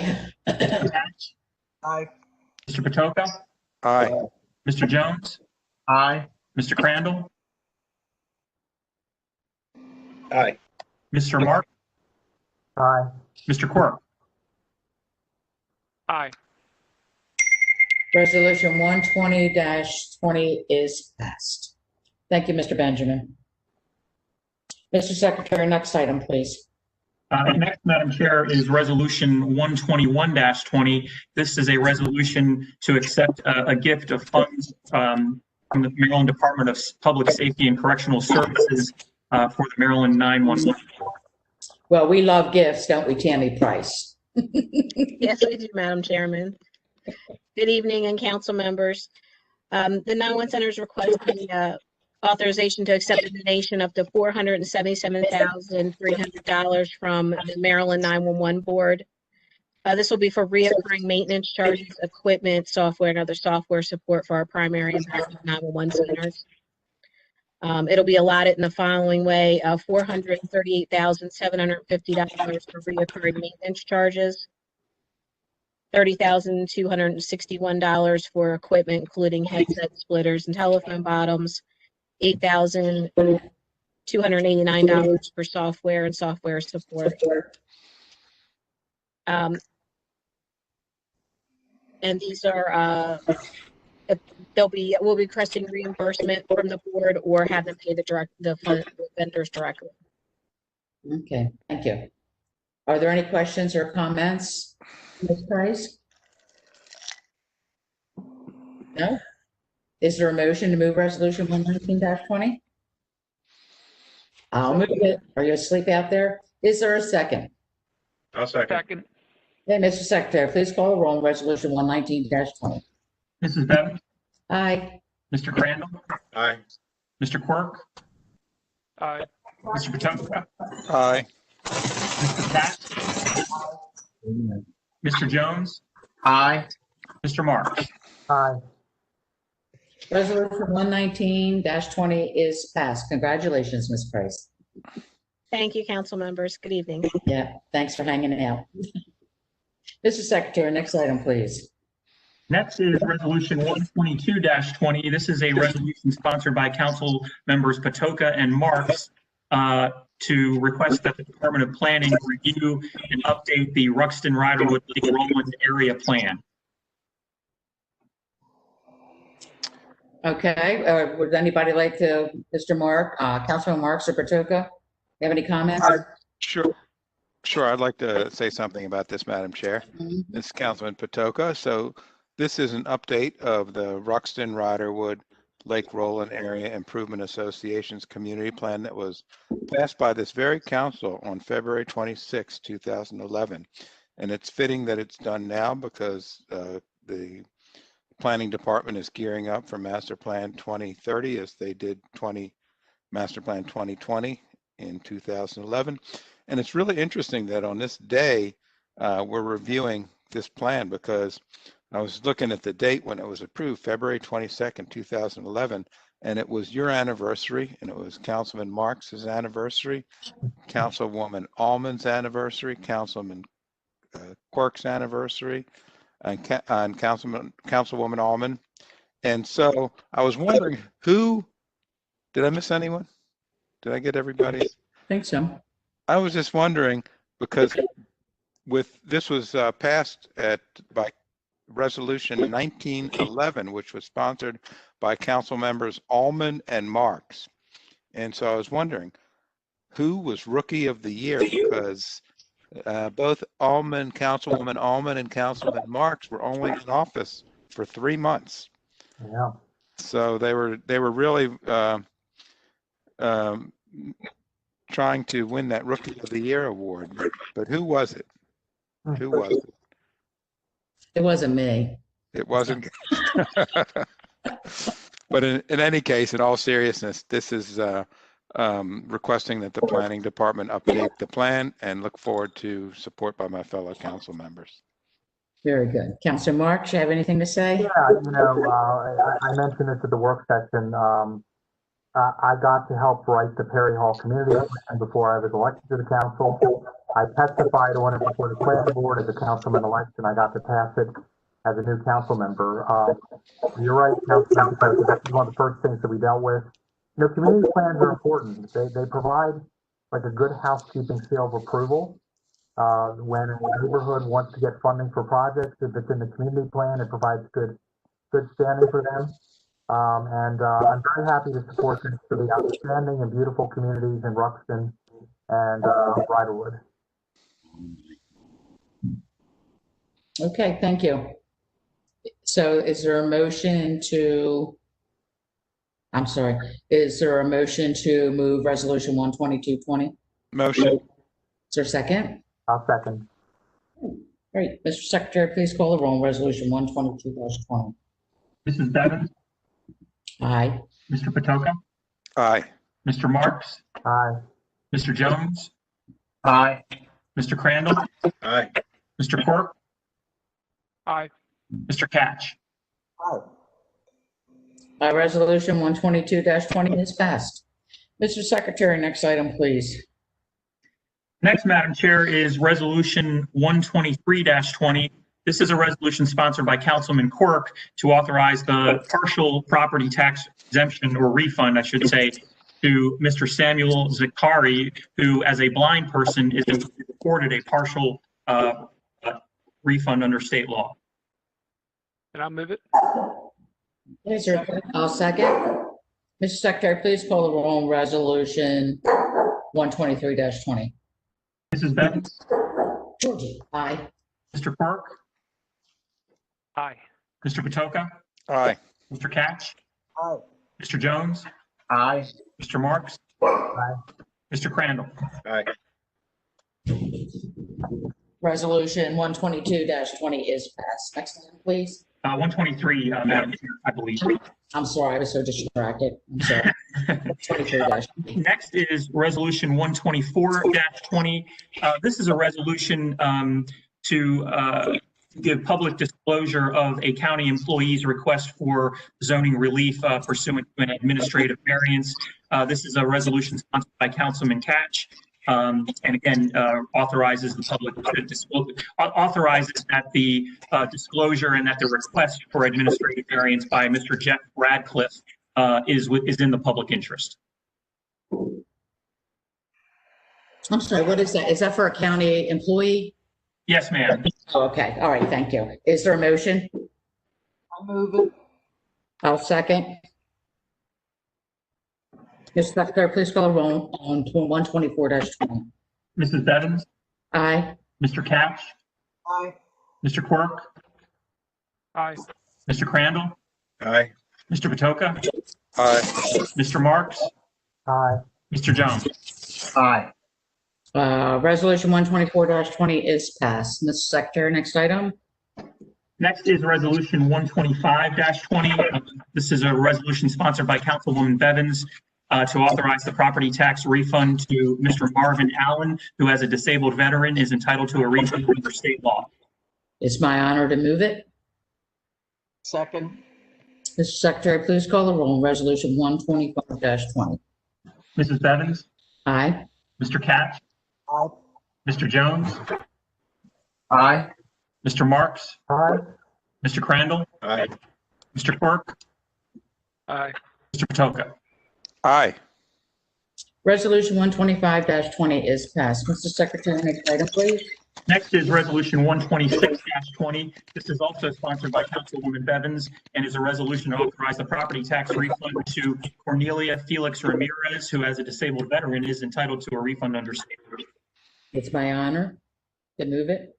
Second. Mr. Secretary, please call the roll on Resolution 126-20. Mrs. Bevins? Aye. Mr. Quirk? Aye. Mr. Patoka? Aye. Mr. Catch? Aye. Mr. Jones? Aye. Mr. Marks? Aye. Mr. Crandall? Aye. Resolution 126-20 is passed. Mr. Secretary, next item, please. Madam Chair, the last item is Resolution 1, oh no, not, it is the last resolution. Next is Resolution 127. Oh boy, I have, my paper got cut off. I'm gonna need an assist from Ms. Belcastro. Resolution 127-20. 127-20 is a property tax exemption for a disabled veteran for Stephen Carula. It's Who, as a result of state law, is entitled to a refund. my honor to move Resolution 127-20. Second. Mr. Secretary, please call the roll on 127-20. Mrs. Bevins? Aye. Mr. Catch? Aye. Mr. Quirk? Aye. Mr. Patoka? Aye. Mr. Crandall? Aye. Mr. Mark? Aye. Mr. Jones? Aye. Resolution 127-20 is passed. Next item, please. Next is Resolution 128-20. Again, I think I'm going to need help from Ms. Belcastro on the specifics. Not a problem. Also, a property tax exemption for a disabled veteran, Robert Pender Stanton. as sponsored by Councilman Jones. Councilor Jones, you want to move that? It's my honor to move the resolution. I'll second. Mr. Secretary, please call the roll on Resolution 128-20. Mrs. Bevins? Aye. Mr. Jones? Aye. Mr. Crandall? Aye. Mr. Marks? Aye. Mr. Katz? Aye. Mr. Patoka? Aye. Mr. Quirk? Aye. 128-20 is passed. And then the final item on the agenda, Madam Chair, is Resolution 129-20. Is a resolution at the request of the administration for approval of an extension of the sanitary sewer system in the Milford Mill area for introduction only this evening. Thank you, Mr. Secretary. Is there any further business to come before the council? There is no further business, Madam Chair. Is there a motion to adjourn the meeting? I'll move it. Second. All in favor? Aye. Aye. The meeting is adjourned. Bostwick, Before- The meeting is adjourned. I just want to remind everybody, I'm sure everybody's voted already. Is there anybody that's waited till tomorrow to vote? That would be I- me, Madam Chair. too. I'm voting tomorrow. Good time, Crandall. I'll tell you, I was really excited. I went to early voting on day 3 and I stood in the rain only for about an hour, but it was downpour. My husband went when they first opened, waited about an hour and 15 minutes in the downpour. And I didn't think there'd be many people there because it was raining so hard. And I'm glad I went when I went because, and I did share it on Facebook, but there's nothing better than being in line with somebody that's voting for the first time. And that seems to happen for me almost every election. And I get so excited. And I got to, we were in line for so long. She got to share her story with me. She became a citizen last year. She is from Nigeria.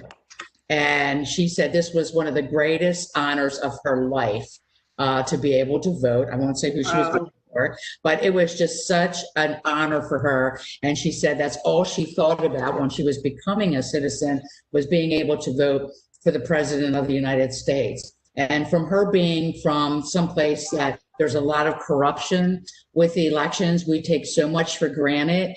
And she just, I mean, she was like high with excitement, and her husband was with her and he was waiting in the parked car. And then when they got closer, he came, and he's been a citizen for 5 years. Todd, they actually live in your district in Essex. And it was just so exciting to experience that. And I'm sure at one time or another, you know, I remember in 18, Eric Washington's son voted for the first time. I mean, it's just always exciting to have somebody for the first time. So maybe that'll be happening tomorrow too. So everybody stay safe tomorrow. Madam Chair. Yes. Now that you bring that up, and I appreciate your anecdote about a first-time voter. That is pretty special. I just want to just say publicly how well our election volunteers, well, maybe they're not volunteers because they're paid, but our election judges at the Solace Multipurpose Center, I've heard from several different constituents that they just have it down. And people are marshaled through, they're instructed, and they're just, I haven't really heard of any problems there, but it just seems like they're just conducting a very efficient operation in a year where turnout is unbelievably high. So I just wanted to thank those workers over at the Solace Multipurpose Center, because I'm hearing really good things about how they're going about their business. So I just wanted to say that. And it is a trying time because a lot of our workers are usually over 55 and a lot of them are retirees, and to have a mask on for 14 hours a day, and they've kind of lost a sense of community a little bit because, you know, prior to COVID, it was always so much fun for everyone to, I guess we sent out a massive email, but everybody bought a dish. And the crock pots would always be lined up on the back tables or the stage of the centers where all the different people would bring something to share to eat because they were stuck there all day. And now through COVID, they weren't allowed to bring food in. So it was a little different. I got to see all kinds of, from Chick-fil-A to Domino's Pizza, everybody had to order in fast food. And I heard some of the folks talking about it, saying that they miss that potluck and sharing of that with everybody, and they miss that the most. And you know what, Todd, I'm very sorry at the beginning of this meeting, and I do want to get off. For the moment of silence, we really should have thought about our friend Don Crockett. Oh, yeah. I'm sorry, I didn't. I've known Don Crockett since about 2001. I met him on the Smith administration. Don Crockett was a Democrat, a Republican, We don't really know what Don Crockett was, but he started out as a Democrat, but I think he just liked to help. If he liked you, he wanted to help you. And he was from Essex, and he was responsible for very successful Rocking on the Rivers, raising money for Rocking on the Rivers. He started with the Shirts organization. That was an organization that supported, it started with Dutch Ruppersberger. They were called the Shirts because he said the suits, they figured out the policies, and the Shirts did the work on elections. And the Shirts then went to Jim Smith and then kind of fizzled out. And they were a large group of people, Eastern Baltimore County, that worked on Democratic elections. Don had a love for four-legged creatures, which even when I was angry at Don, I couldn't stay angry because he was such a lover of animals. Precious, his first dog, was a skateboard and more parades than any politician that ever lived. And he continued to have four-legged dogs. And I think he called them all Precious. Precious 1, Precious 2, Precious 3. And I don't know if he had a dog this time, but he went into the hospital several weeks ago and he did die of COVID. And just want to say that Don was also a liquor inspector briefly for Baltimore County. I don't know if he served on any other boards or commissions, but he was somebody that, and if an elected official was at an event, they would say, Don Crockett can take you around and introduce you to everybody, especially if you were in Essex, because Don knew everybody. He did have a big heart. He really did. And he was a Democrat that worked for Todd Crandall because he liked Todd. And like I said, if he liked you, he helped you. And he helped me. He helped Vicky Allman. He helped a lot of people along the way. And he was never a sore loser about if his person didn't win or not. So Essex will really never be the same without Don Crockett. And I guess Don was in his late 60s, maybe early 70s, Don. That sounds about right. Yeah, and I do appreciate you bringing it up, Kathy. And I was an oversight on my part when we went into the moment of silence. Not to mention, because I think a lot of you, besides Kathy and I, a lot of you crossed paths with him or met with him or had some sort of interaction. And he loved kids. He loved his dogs, and he loved he loved animals in general. Yeah. He would. He didn't have any children. He didn't have a. I don't believe that he did. No. But he raised money for the FAR Fund, for the families of fallen police officers. He raised money for the police explorers, so those kids could have opportunities they may otherwise would not have. Very active politically, obviously. And just they used to call him the governor of Essex because he knew everybody. And he was a character. I mean, once you met him, you knew you met Don Crockett. He was one of a kind, and I know he's going to be missed in the community. And he would have scrapes with people, and there would be arguments, as there always are. But he just kept that way about him, like, I'm just going to keep on doing what I'm doing and supporting who I want to support. And I remember out of the blue, he was invited to a pancake breakfast at Tall Cedars, which I think is in your district, Kathy, on Putt Hill. And they have a pancake breakfast to benefit muscular dystrophy, I believe it is, every year. And he came out of the blue and just grabbed the microphone and donated $1,000 to the pancake breakfast. That's just the kind of guy he was. So thank you for remembering Don, and may he rest in peace. Madam Chair. Thank you, Todd. Yes, Councilman Marks. I agree with everything both of you said. I first met Don Crockett when I was a very young volunteer for Bob Ehrlich, right? In the 1990s. Oh, yeah, he loved Bob Ehrlich. He loved Bob Ehrlich, Congressman Bob Ehrlich. And you think about Baltimore, we are a region of colorful political personalities of both parties. You think of William Donald Schaefer and Barbara Mikulski and Lou DePazzo, who served on this council, and Helen Bentley, who was my mentor in many ways. And I think Don Crockett really deserves to be part of that legendary group of Baltimore politicians. So God bless him. What a good man. Matter of fact, in I don't know how many Dundalk parades, the Ehrlich sticker was always on Precious skateboard. Oh, yeah. He will be missed. He did. He loved them. So yeah, great memories for Don Crockett. So he will be missed. So thank you, everybody. And I'm sure. Yes, I'm sorry, Councilman Jones. Yes, I just wanted to take this opportunity to thank you and Councilman Marks and Councilman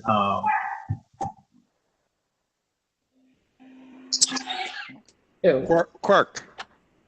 I can't thank all of you, but I guess the point I wanted to make was I wanted to appreciate Councilman Crandall for bringing up the poll workers.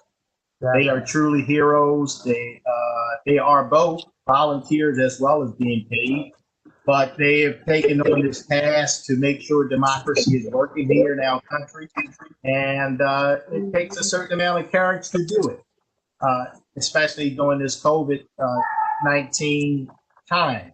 So I wanted to take an opportunity to recognize them and thank them for their work. And Councilwoman Bevins, thank you so much for sharing that very colorful, meaningful story of a first-time voter who came to our shores from another country. And I hope that it stands as a reminder to all the citizens, as well as your march down history lane in terms of recognizing that everybody in this country today did not have the right to vote and the struggles that they went through. So I hope that your story and that all of this acts as a reminder to let people know that it's not too late to vote. Tomorrow you can go out and cast your ballot and be a part of the greatest success story in the world, which we call the United States of America, and elect our next president, as well as down ballot races. But thank you so much for reminding people of everybody in everybody in the world does not have a right to vote. That's right. And everybody in this country did not always have the right to vote.